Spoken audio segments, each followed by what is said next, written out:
เป็นจังไดเลยเอาสบายดี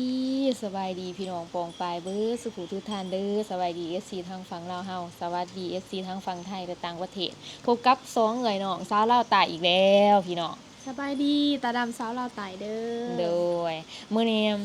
ว่าสิโซกันเรื่องว่าสิพากันเฮ็ดอีหยังแบบคณะพี่น้องบ่นว่าเศรษฐกิจช่วงนี้ก็บ่อยากดีเนาะเอ้ยเนาะบ่แม่นบ่อยากดี หรือว่าจังได๋มันบ่ดีเลย มันบ่ดีเลยบ่อันโซกันเนาะเหมือนตารามเดือนนี้คือปรึกษาหารือกันว่าสิเฮ็ดอีหยังจังสิว่าอยู่รอดเนาะพี่น้องเนาะคือเฮ็ด YouTube เฮานี่แต่เงินเดือน YouTube เฮานี่ก็พอแต่ได้กินว่าซั่นซะพี่น้องหากแต่ว่าสิว่าได้ใช้หลายก็บ่ทันได้ใช้แบบเขาเอิ้นหยังก็พอใช้หันนะว่าซั่นซะเนาะ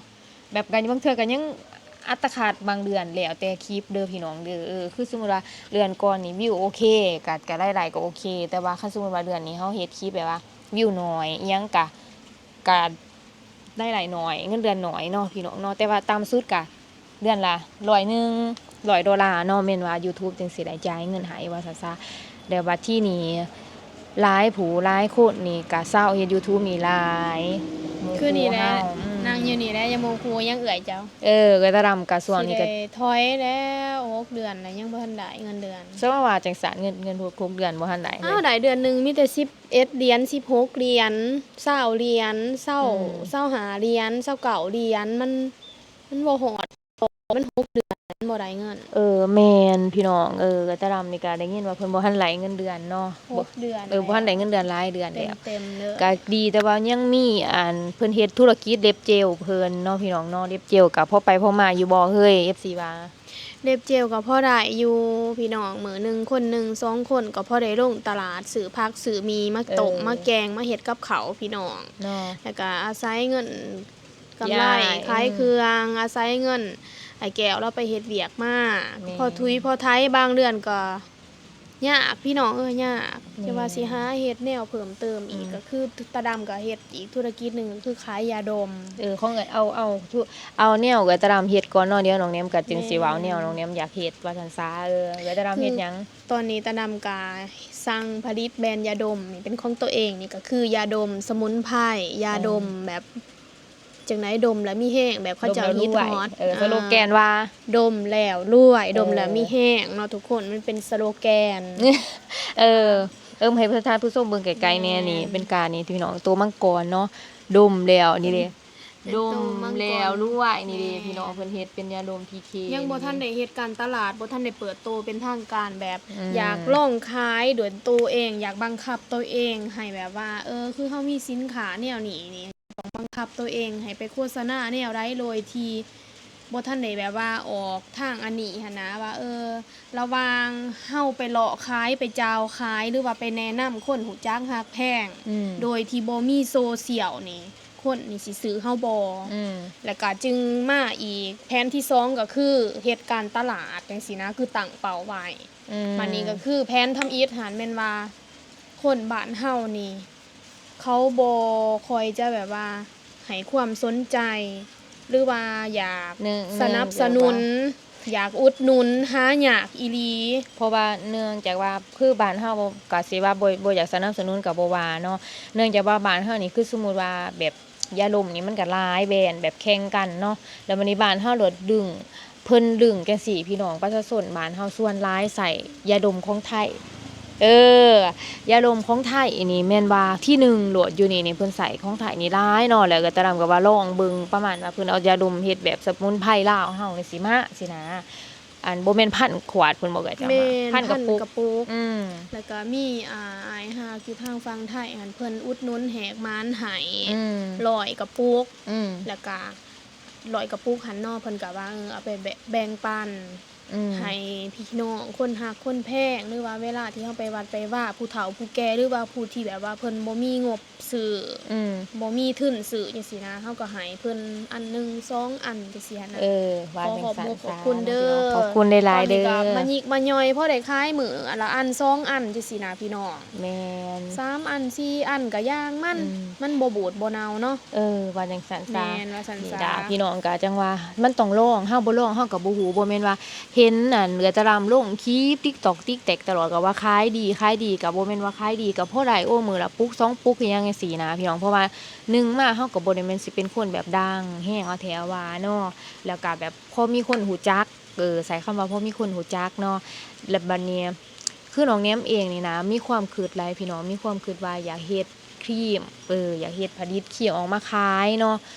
ก็ทุนก็หลายอยู่เนาะคันสิเว้าเนาะเนาะว่าหลัก10คันรวมเทิงอันนั้นอันนี้นี่สิเป็น10เป็น20ล้านบ้านเฮาพู้นแหละพี่น้องแล้วบัดนี้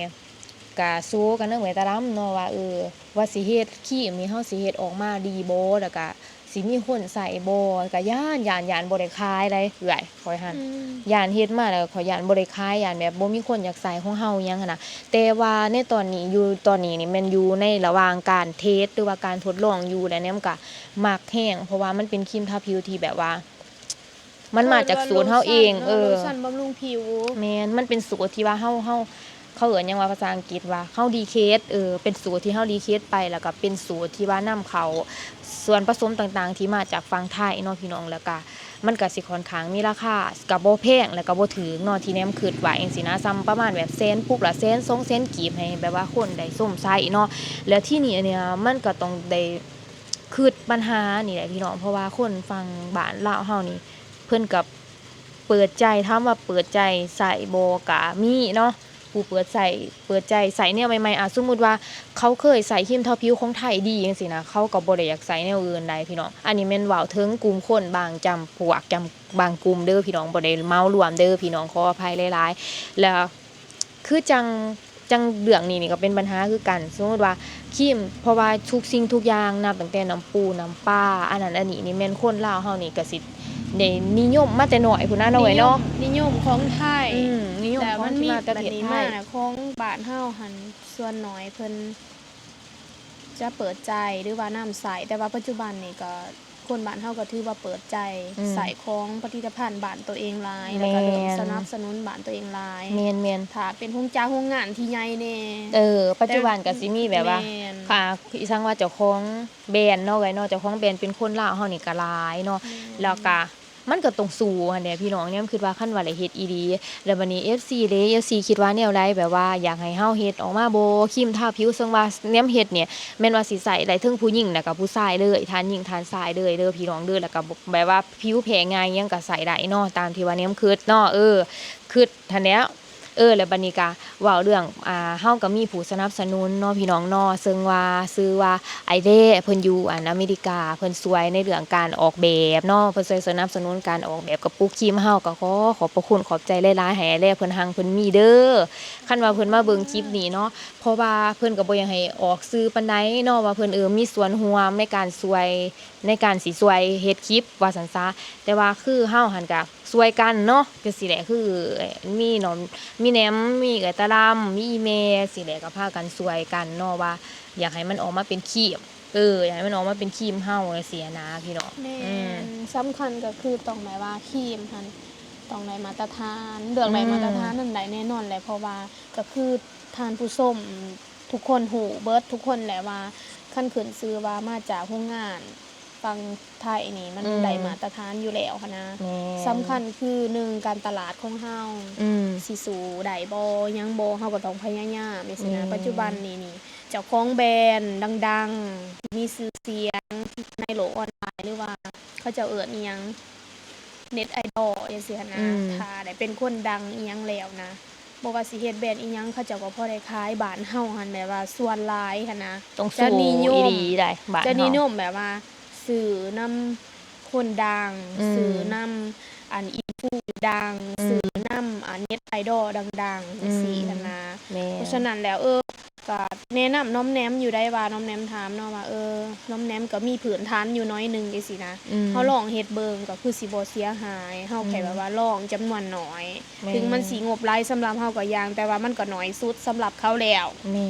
เนาะไว้เนาะเฮาต้องลองเฮ็ดได้หลายอย่างเศรษฐกิจทุกมื้อนี้มันนับมื้อแฮงแบบยากได้เฮาเฮ็ดอย่างนึงบ่ได้เฮาต้องเฮ็ดเพิ่มอีก2อย่างเฮ็ดเพิ่ม2อย่างบ่ได้ต้องเฮ็ดเพิ่มอีก3อย่างจังซี่นะ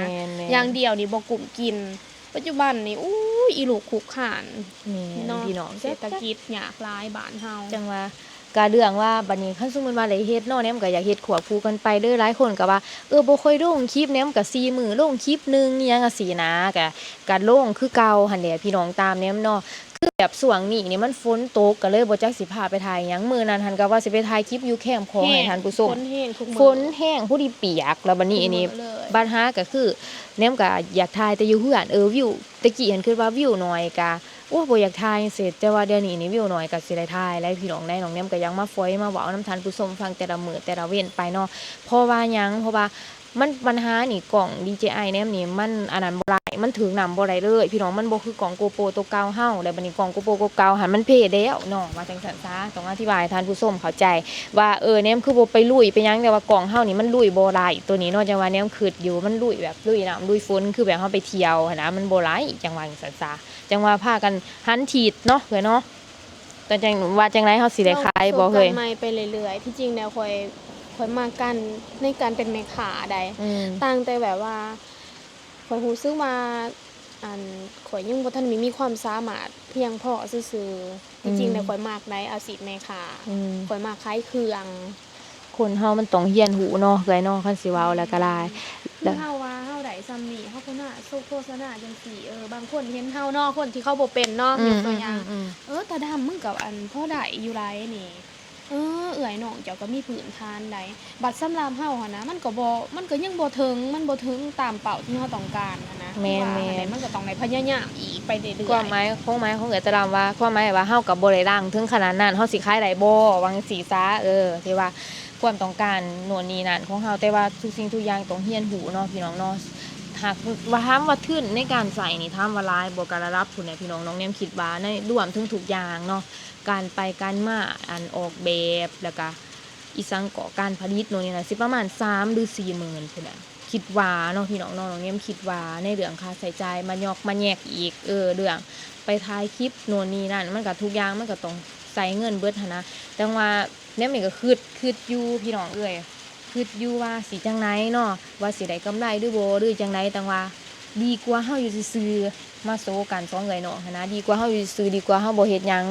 เพราะว่า1มาขายเครื่องย่อยนี่ก็สามารถให้อีแม่ขายเนาะก็พอได้กินแทนคำว่าพอได้กินพอได้ลงตลาดตะลี่แล้วบัดนี้ก็เอื้อยแต่ลำก็เฮ็ดเล็บเจลก็ว่าเพื่อนเฮามันบ่ได้อยู่ในเมืองเด้ก็พอแต่ ลูกค้าก็อยากที่จะมาหา ดนมือหนึ่ง2 คน 3 คนจังซี่เนาะ บางมื้อก็บ่มีคือมื้อนี้ก็ว่างบ่มีลูกค้าบ่มีคิว เออ แต่แถมบ่แถมแบบราคาก็ถูกแฮง 30,000 40,000 40 บาทหนึงได้เงินมันขึ้น ตีเป็นเงินไทยอันบ่ แม่น40 บาทถ้าเล็บเจลเริ่มต้น40 บาท บ้านเฮาหันมันเฮ็ดแพงบ่ได้คือทุกคนฮู้หั่นแหละเขาเจ้าบ่มีเงินมาท่า หลายคนก็ถามเลยป้าน้องว่าอันปกติหั่นเนาะมันสิ70 บาท100 บาทถ้าเล็บเจลเริ่มต้นอยู่ฝั่งลาวหั่นนะคันคิดเป็นเงินไทยหั่น70 90แสนหนึงจังซี่หั่นนะ100กว่าบาทแต่ว่าหารเฮาหัน40 บาทเขาว่าเอื้อยตาดำเจ้าได้อีหยังอยู่บ่ข่อยบ่ได้อีหยังแต่ว่าข่อยอาศัยอยากได้ลูกค้าข่อยอยากให้ลูกค้าฮู้หานข่อยแต่ว่าลูกค้าที่เข้ามาหั่นนะเขาก็มาซ้ำได้แล้วลูกค้าใหม่หันที่เขาบ่มาหันหย่อนหยังอุ้ยคือไกลแท้เอื้อยอุ้ยอยู่บ่ไกลๆนี่เอื้อยเลิกเวียกซ่าเอื้อยบ่ได้ไปซ้ำบ่ฮอดจักเทื่อจังซี่นะเฮาอยู่ซ่านเมืองว่าจัง คนก็เลยแบบว่าบ่ค่อยมาและอีกอย่างหนึงเขาอาศัยเฮ็ดเล็บเนาะมันต้องใช้เวลาเขาอาศัยยามเลิกเวียกเลิกเรียนเลิกการเขาจึงมาเฮ็ดบัดนี้เลิกการแล้วเขามาเฮ็ดจังซี่นะเขาสิมาจังซี่ทางเฮือนเฮามันก็เปรี่ยวเขาก็มือใหม่เด้อจังซี่หั่นนะคันว่าคนตั้งใจมาหาเฮาแล้วมาอีหลีจึงได้ท่าประมาณนั้นแหละ ว่าจังซั่นซะเนาะพี่น้องเนาะก็คือตะลำเว้านี่ก็ถือเนาะบัดนี้เฮาสิว่าจังไดวะ โดมมีแห้ง ดมมีแห้งก่อนเฮ้ยก็ตามนั่นแหละพี่น้องพวกน้องแง้มนี่ก็อยากสู้ FC ฟังก็อยากให้แบบว่า FC ท่านผู้ชมมีส่วนร่วมนํกันว่าคันเฮ็ดครีมมาสิครีมซื้อหยังเป็นกระปุกแบบใดโน่นนี่นั่นเนาะพี่น้องเนาะก็สามารถแนะนำหรือว่าคอมเมนต์บอกน้องแง้มแน่ว่าเฮาต้องฮู้อีหยังแน่เพราะว่าอันนี้ก็บ่ฮู้หยังเด้อแล้วก็อีกอันถ้าว่ามีผู้ใหญ่ใจอยากสนับสนุนเป็นรวมว่าสิเป็นฝั่งลาวหรือว่าฝั่งไทยอยู่ต่างประเทศเด้อพี่น้อง FC ของน้องแนมถ้าว่าอยากสนับสนุนช่วยเนาะช่วยว่าแบบว่าสนับสนุนช่วยกันในการแบบเฮ็ดครีมบ่หรือว่าเฮ็ดครีมมาแล้วซื้อครีมช่วยเฮาอยากสนับสนุนเฮาสินะน้องแนมก็ขอบพระคุณหลายๆเลยก็สามารถติดต่อมาที่ Facebook เพจ NOMNAEM แล้วก็เบอร์โทรน้องแนมเด้อ9424442 7เดี๋ยวแนมสิขึ้นไว้ให้เนาะก็สิแบบเฮาก็สิดีใจหลายๆหั่นน่ะเพราะว่าเฮาก็มีทุนบ่หลายเนาะพี่น้องถ้าว่ามีแบบผู้ใหญ่ใจดีช่วยสนับสนุนเฮาในการแบบเฮ็ดจังซี่นี่โอ้ยก็สิดีใจแฮงว่าซั่นซะเพราะว่าก็บ่เคยแนมก็บ่ค่อยได้เว้าอิหยังแบบแนวนี้จักเทื่อหั่นนะถ้าว่าผู้ใหญ่ใจดีเพิ่นเมตตาเราแล้วก็ ดีใจเนาะ อยากสนับสนุนพวกเฮาโดยการกดไลค์กดแชร์โฆษณาซอยเฮาก็แฮงดีใจหลายๆเด้อเนาะ แม่น แม่น อีหยัง แม่นหยัง เสียงหยัง คือแบบ เขาเป็นอีหยังบางหนึง บ่ฮู้อยู่ ข้างบ้านเขาห้อง อยู่ ดังๆพี่น้องจะเขาเป็นอีหยัง เขา บ่แม่นมีแนวล่มใส่เขาบ่เอ้ย บ่ฮู้แบบ ได้ยินบ่ทันผู้ชมโอ้ พิด เขา กัน ห้อง ตลอด บางทีแบบเขาก็ห้องใส่กันพิดกันหั่นนะ หนาเฮือนเฮาแบบมันจะมีกระท่อมหน่อยกระต๊อบหน่อยที่แบบว่าเขาให้คนเซาแล้วมันจะมีแบบเขาจะมาเซาอยู่ ทะเลาะเนาะ เขาจะมา วิว ทะเลาะวิวาทแล้วก็ตีกันตลอด อุกใจเนาะทุกคนส่วงนี้ตาดำก็มีปัญหาเรื่องนี้มาโดนเติบเพราะว่าต้องได้ปิดหานไว้บ่กล้าปิดเด้อแต่ก่อนนี่ปิดซ้ำ3 ทุ่ม4 ทุ่มนี่อู้ย เว้าอยู่หน้าบ้านเฮานี่เว้าแบบ แม่นก็พอได้ขายได้เดี๋ยวนี้บ่กล้าเปิดเด้อเพราะว่าเฮาย่านถือลูกหลงได้นะ แม่นเพราะว่า ย่าน เราทะเลาะวิวาทกันเนาะ แม่นว่าซั่นซะ โอเคถ้ามันอันนี้แห้งหลายเฮาก็จึงไปแจ้งพ่อบ้านไว้อีกเนาะ แจ้งพ่อบ้านก็บ่รับ แม่นบ่ ตอนนั้นเด้ โอ้ พ่อบ้านว่าอันบ้านเฮาหันมันมีกฎที่ว่าคันผัวเมียเขาเจ้าบ่แจ้งเฮามาแจ้งแม่นว่าเพิ่นบ่ได้รับย้อนว่ามันเคยมีกรณีที่แบบว่า คนอื่นไปแจ้งแล้วบัดนี้มาเขาก็ไปถามเนาะพ่อบ้านก็ลงมาตรวจมาเอาข้อมูล เขาก็ว่าเรื่องของเขาเรื่องของผัวเมียเขาพอใจเขาเต็มใจ สีอยู่แบบนี้อยู่ในสถาแบบนี้บัดนี้เขาเจ้าก็เลยตั้งระเบียบมาใหม่ว่าต้องให้คู่กรณีของผัวของเมียผู้ที่ถือกระทำหรือว่าผู้ที่ทำให้หันมาแจ้งเองจึงรับตอนนั้นเด้เฮาโทรไปนี่แต่อีโตนถือตีจน แม่น จนแบบอุ้ยรับบ่ได้เลย โอเคเนาะพี่น้องเดี๋ยวเฮาจึงสบพอยกันต่อเนาะพี่น้องเนาะสำหรับมื้อนี้ก็เดี๋ยวเฮาสิเว้ากันสำนี้ก่อนหลังแรกก็จังบันโซกันในคลิปหน้าเด้อพี่น้องฝากก็มาคลิปนี้ก็อย่าลืมกด Subscribe กดไลค์กดแชร์แล้วก็ขอบพระคุณหลายๆที่บ่กดขางโฆษณาน้องแงมเนาะเพราะว่ามันเป็นได้หลายรักของเฮาแล้วก็อีกอย่างหนึงก็ฝากติดตามตาดำสาวลาวไต่ในเด้อ ไต่กดติดตามกดไลค์กดแชร์หรือว่าคอมเมนต์ให้กำลังใจแน่เด้อไผที่ยังบ่ทันกดติดตามก็ พิมพ์ กดให้แน่ พิมพ์ภาษาหยังสอน เป็นภาษาไทยตาดำสาวลาวใต้ก็สิขึ้นโลดเนาะทุกคนเนาะ โอเค แม่น สำหรับมื้อนี้น้องแนมกับเวนตาดำก็สิขอตัวลาไปก่อนเด้อพี่น้องเด้อสบายดีเด้อ สบาย พี่น้อง ดีฝนกับพายุมาได้นี่ แม่นอายุมากอีกแล้ว แม่ เนาะพี่น้อง น เนาะโอ้ ให้เพิ่นเบิ่งวิวหลังบ้าน แม่นเสียทานผู้ชมเบิ่งวิวหลังบ้านก่อนกล้องก็อยากมั่วๆเนี่ยบอกพี่น้องหรือว่าบ่เลยมั่วตาแนมเองบ่นี่พี่น้องอันนี้หลังบ้านเฮาเนาะน้ำก็ไหลฝนนี่ก็ตกแง่ๆๆเด้อเบิ่งในกล้อง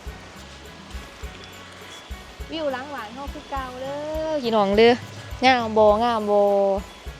ขี้เหงื่อขี้ยาเขามันก็ไหลไปเบิดแล้วเนาะตะกี้หันขี้เหงื่อหลายเนาะพี่น้อง